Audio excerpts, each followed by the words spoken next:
Praise the lord. ఈరోజు మనం ధ్యానం చేసుకోబోయేటువంటి ఈ వాక్య భాగము ఫిలిప్పీలకు రాసిన పత్రిక 2:17.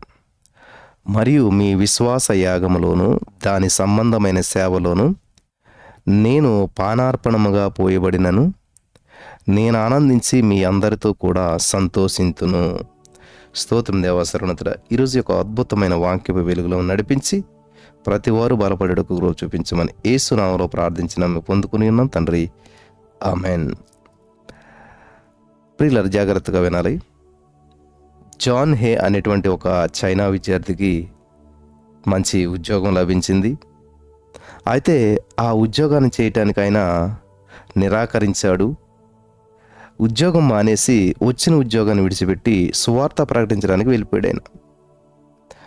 జాన్ హే గారు చేసిన పని అనేక మందిని ఆశ్చర్యపరిచింది. బిషప్ విల్సన్ లూయిస్ గారు అతను కలుసుకొని, జాన్ హే, నీవు మంచి ఉద్యోగం ఎందుకు నిరాకరించావు అని చెప్పి ప్రశ్నించాడు బిషప్ గారు ప్రశ్నించాడు జాన్ హే గారిని. అందుకని ఈ జాన్ హే గారు చెప్పిన విషయం ఏంటంటే, బాక్సర్ విప్లవం సమయంలో అనేక మంది హతసాక్షులు ఒకటి నేను చూశానయ్యా. చాలామంది ఈ యొక్క బాక్సర్ యుద్ధంలో, ఆ విప్లవంలో చనిపోయారు. చూశాను నేను. అది ఆ సంఘటన గురించి చెప్పారంట. ఏంటంటే 1900 సంవత్సరంలో చైనాలో బాక్సర్ యుద్ధం, అదే విప్లవం చెలరేగింది. అది 1901 సెప్టెంబర్ 7న అణచివేయబడ్డది. అప్పటికే చైనాలో ఉన్నటువంటి విదేశీయులను, చైనాలో ఉన్నటువంటి క్రైస్తవులను మట్టు పెట్టడానికి కొన్ని చైనా సంస్థలు పూనుకున్నాయి. వారు 231 విదేశీయులను, అనేక మంది చైనా క్రైస్తవులను చంపేశారు. 1900 సంవత్సరం జూన్ 17 నుంచి ఆగస్టు 14 వరకు బాక్సర్లు విజృంభించారు. జాన్ హే ఒక చిన్న గ్రామంలో నివసిస్తూ ఉన్నాడు. ఆ గ్రామంలో చైనా దేవతకు ఒక గుడి ఉన్నది. బాక్సర్లు అనేక మంది క్రైస్తవులను బంధించి ఆ గుడికి తీసుకుని వచ్చారు. మీరు చివరిసారిగా అవకాశం ఇస్తూ ఉన్నాం, ఈ దేవత ముందు సాగిలపడి నమస్కారం చేసినట్లయితే మిమ్మల్ని అందరిని వదిలేస్తాం, లేనట్లయితే మీ తలలు నరకబడతాయని చెప్పి ఆ బాక్సర్లు చెప్పారు. 163 మంది మరి జాన్ హే గారి యొక్క గ్రామస్తులు, మేము విగ్రహమునందు మరి ఆ విగ్రహాల ముందు, ఆ విగ్రహాలకి మా తలను వంచము, మా తలలు పోయినా పర్వాలేదు అని వారు నిర్భయముగా చెప్పేశారు. మేము తల వంచము, మొక్కమని చెప్పేశారు. కొంచెము తల వంచిన ఎడల వారు రక్షించబడేటువంటి వారు సింపుల్గా. కానీ వారు హతసాక్షులటికే సిద్ధపడ్డారు, కానీ తల వంచలేదు. సింపుల్, చిన్న విషయమే. విచిత్రమైన విషయం ఏంటంటే, ఆ 163 మంది చనిపోయిన వారిలో నా తండ్రి కూడా ఉన్నారని జాన్ హే గారు చెప్పారు. మా తండ్రి గారు కూడా ఉన్నారు. ఆయన ధైర్యంగా నిలబడి ఉండగా ఒక సైనికుడు ఒక్క వేటుతో మా తండ్రి గారి తలను నరికేశాడు. నా తండ్రి తల నేలపై పడటం నేను చూశాను. 163 మంది కొంచెం కూడా భయపడకుండా ప్రాణానికి తెగించారు. ఆ సమయంలో నా వయసు 8 సంవత్సరాలు అని జాన్ హే గారు చెప్పారు. అప్పుడు 8 సంవత్సరాల బాలుడు నేను. వారి యొక్క స్థిర విశ్వాసం చూసి నాకు దేవుని ఎంత గొప్ప విశ్వాసం కలిగింది. నేను మా దేశస్తులకు సువార్త ప్రకటించాలి, అందువల్లనే ఉద్యోగం నిరాకరించానని చెప్పి జాన్ హే గారు చెప్పారంట. హల్లెలూయా. అందుకనే ఉద్యోగాన్ని నిరాకరించాను. మా దేశానికి నేను సువార్తను ప్రకటించాలి, మా దేశస్తులందరికీ సువార్తను ప్రకటించాలి. మా నాన్న తల నరకబడి భూమి మీద పడతా నేను కళ్ళారా చూసాను 8 సంవత్సరాల వయసులో. ఏ మాత్రం ఆయనలో అవిశ్వాసం కనపడలేదు, అధైర్యం కనపడలేదు. దేవుని పట్ల ఆయనకున్న నిరీక్షణ, ధైర్యము నన్ను చాలా ప్రభావితం చేశాయి.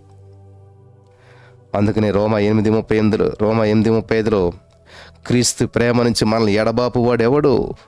శ్రమ అయినను, బాధ అయినను, హింస అయినను, కరువైనను, వస్త్రహీనత అయినను, ఉపద్రవమైనను, ఖడ్గమైనను మనల్ని ఎడబాపునా?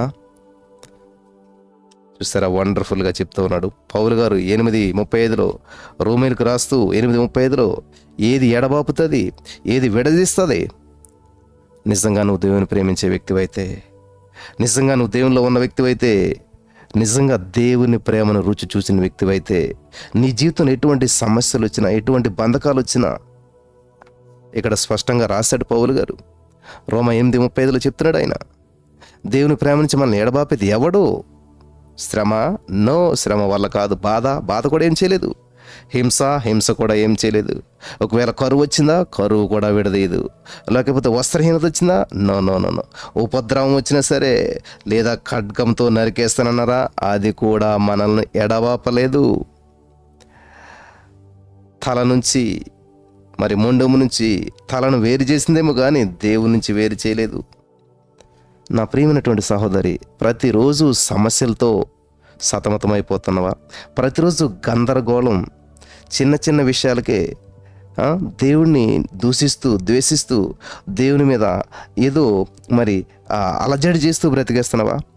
ఎందుకు నాకు ఈ జీవితం, ఎందుకు నాకు ఈ పరిస్థితి, ఏంటి నా పరిస్థితి, ఏంటి నా జీవితం, ఏంటి, ఎందుకు నాకు ఈ శ్రమలో శోధనలు అంటున్నావా? ఇక్కడ చూడండి, ఏది కూడా నిన్ను క్రీస్తు నుంచి ఎడబాయదు. హల్లెలూయా. కాబట్టి నీ జీవితం ఏదో చిన్న సమస్య వచ్చింది, చిన్న విషయంలో నువ్వు దానికోసమే నీ జీవితాన్ని అంతా కూడా వృధా చేసుకోవద్దు, దానికోసమే ఆరాటపడొద్దు. మొదట దేవుని రాజ్యాన్ని, నీతిని వెతకండి. మీకున్న శ్రమలో, ఇబ్బందులు అన్నీ పక్కన పెట్టండి, అవన్నీ అనుగ్రహించబడతాయి. మా జీవితంలో కూడా అనేక శ్రమలు, అనేక పోరాటాలు వస్తుంటున్నాయి, కానీ అవన్నీ ఎప్పుడు ఫలకం మేము పట్టించుకోం. దేవుని రాజ్యాన్ని, నీతిని వెతుకుతూ వెళ్ళిపోతున్నప్పుడు అద్భుతాలు జరుగుతూ ఉంటుంటాయి. హల్లెలూయా. కాబట్టి ఈరోజు నీకు ఏదో సమస్య వచ్చింది, ఇబ్బంది వచ్చింది, నీ జీవితంలో ఏదో కోల్పోయావు, నష్టపోయావు, ఏది కూడా నిన్ను దేవుని ప్రేమ నుంచి ఎడబాసేలా చేయకూడదు, దేవునికి దూరం చేయకూడదు. కాబట్టి ఏదో సమస్య వచ్చింది, ఏదో బంధకం వచ్చింది, ఏదో అనారోగ్యం వచ్చింది, ఏదో ఇబ్బంది వచ్చింది, ఎవరో బంధువులు వచ్చారని ఎర్లీ మార్నింగ్ లేట మానేస్తున్నారా? కుదిరినప్పుడు వస్తున్నారా? ఆరోగ్యం సహకరించట్లేదని చెప్పి ఏదో మిమ్మల్ని దేవునికి ఎడబాటు చేసేలా చేస్తుందా? జాగ్రత్త. ఈ యొక్క వచనం పెద్దగా రాసి ఇంట్లో పెట్టుకోండి. రోమాపత్రిక 8:35 రాసుకోండి. యేసుక్రీస్తు ప్రేమ నుంచి మనల్ని ఎడబాపేవాడు ఎవడు? శ్రమ, బాధ, హింస, కరువు, వస్త్రహీనత, ఉపద్రవం, ఖడ్గము ఏది కూడా ఎడబాపలేదు. ఏదొచ్చినా సరే నేను లేస్తాను, దేవుని సందులో ఉంటాను అనేటువంటి తీర్మానం తీసుకుంటానికి పరిశుద్ధాత్మ దేవుడు మరి మిమ్మల్ని ప్రేరేపించుతూ ఉన్నాడు. ఈ రోజున ఏది కూడా నేను ఎంత మాత్రం ఎడబాయకూడదు, ఏది కూడా నీకు ఎంత మాత్రం ఆటంకంగా నిలబడకూడదు. దేవుని సందులో గడపటానికి సమయాన్ని కేటాయించుకోండి, తీర్మానం చేసుకోండి. ఏ ఒక్కరోజు మిస్ కాకుండా మొట్టమొదటి సమయం దేవునితో గడిపిన తర్వాత ఏదైనా సరే ఎర్లీ మార్నింగ్ లేచిన వెంటనే మొట్టమొదటి గంట దేవునితో గడపటానికి పరిశుద్ధాత్మ దేవుడు ఖచ్చితంగా మీకు సహాయం చేసి నడిపించి బలపరచును గాక. ఆమేన్.